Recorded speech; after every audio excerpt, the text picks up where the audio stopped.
What's going on, everybody? It's your boy C-Zar, and we are talking about Bitcoin today. Hit that like button, subscribe if you want to see more content like this, and let's get into it. It is the 16th of June. Here we are at about 107.7K. 7 hours and 30 minutes left in the day.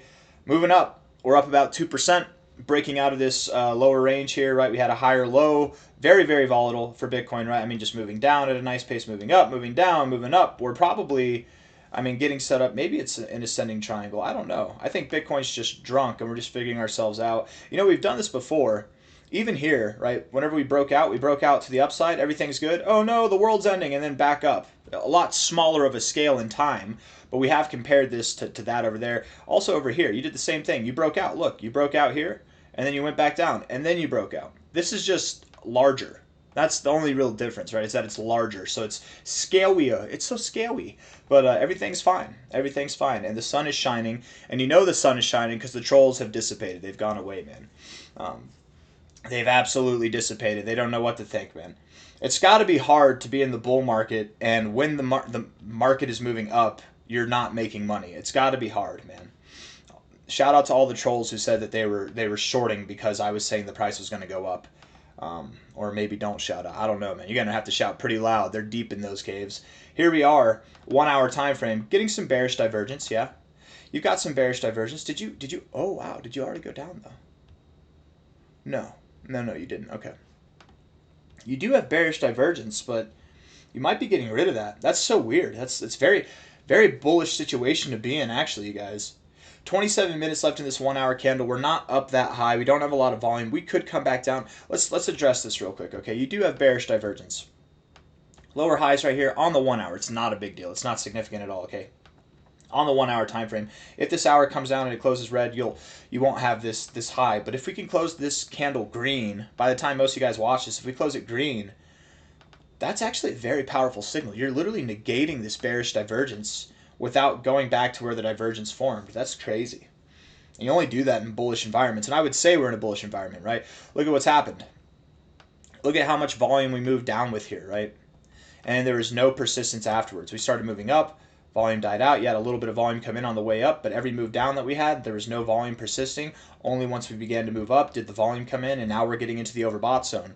The 1 hour time frame is twice now, 3 times now. Overbought, without getting oversold a single time. Even bouncing off the 60 here. You're absolutely in a bullish environment. On the 1 hour time frame, we do have this higher low, higher high trend. Typically, higher low, higher high trends tend to end once you have bearish divergence in the overbought zone. So just let that be known.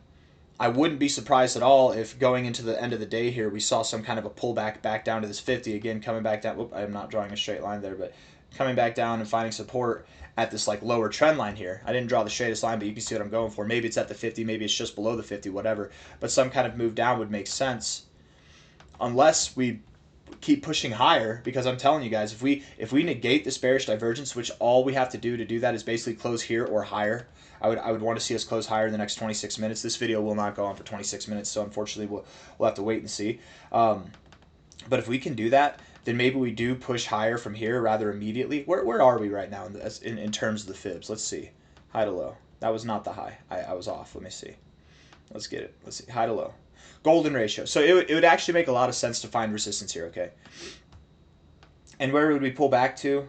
We might pull back to 105.6K. We might pull back to 106.6K, but something in this area is what I would expect. We're at 107.7K now, so a little bit of downside, probably going into the end of the day, which would actually make this day very neutral. It would actually be, and at the end of it, it's going to seem like a giant mind F, You're going to have a big wick to the upside, but I think that what we're going to do after today is continue to grow into that wick. That's if I'm correct. If not, if I'm incorrect, then what's going to happen is we're just going to keep moving up into the end of the day. Maybe we're negating this bearish divergence, and what we'll see is a higher high in the RSI, and that would be really bullish, actually, you guys. That'd be very, very bullish stuff, but I'm not 100% sure. Right? Typically, you wouldn't expect to see that, so I really am curious to see where this 1 hour closes, where the next hour closes. What's our 4 hour time frame looking like? Yeah. If we can close this 4 hour time frame here, great. But if we do what I think we're going to do, we're probably going to move down. Let's look at the 15-minute time frame real quick. Look, right? You're moving up with volume here. and now you're trying to move up here, and there's just no volume coming in. It's a little bit of volume. Sure, it's more volume than what we had over the weekend, absolutely, but relatively speaking, you're moving up higher. You had a higher close here, and it was less volume than what this candle brought you to. So, and we're not making moves. I do think that we're going to pull back. I think that we'll probably pull back again, 106.6 to 105.6K. That sounds like an appropriate area.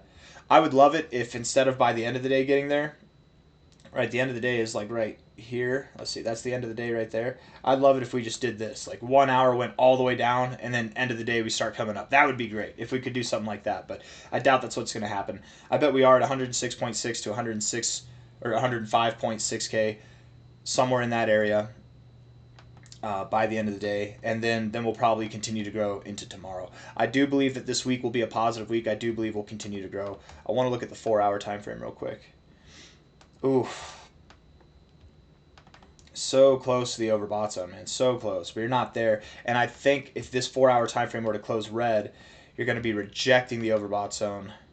Best case scenario would be that you come down and you bounce off the 50, right? And if you were to do that, you'd probably go down to this prior area of resistance here to find support, which is right there at about 106K, right in the middle of our range there. So that's what I'm calling for, I guess. I'm calling for us to pull back a little bit going into the end of the day. That doesn't mean that this is a fake move. By no means does this mean it's a fake move. It's very common with consolidation ranges. When you break out, you get good volume to validate it. It's very common to back test the breakout point, which in this case would be about $106,000, and then go up from there.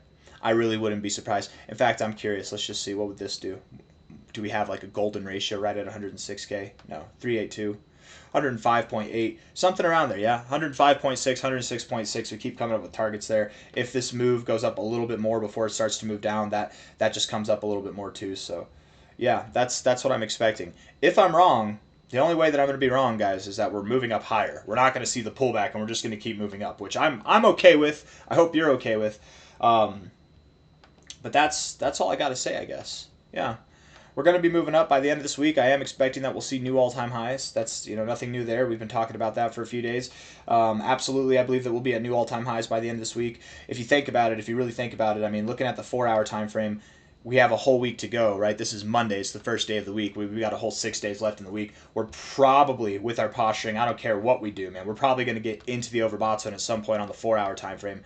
If we're getting overbought, we're going to be above this high.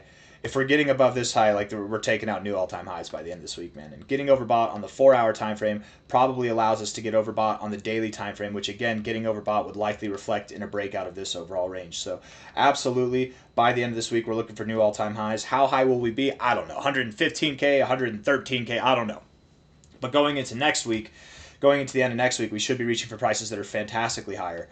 We should be seeing moves. I would assume what's coming, you guys, is that Bitcoin is only going to move faster than what we saw here, right? Like these were nice little moves from a low to a high in the course of like 3 or 4 days. You moved up 15%. From a low to a high in the course of 3 or 4 days, you moved up 12%, right? Those are nice little moves here. 3% or 3 days, you moved up 11%. Sure, those are fun. What's going to happen with this next one? I think you're going to see moves that are larger than that.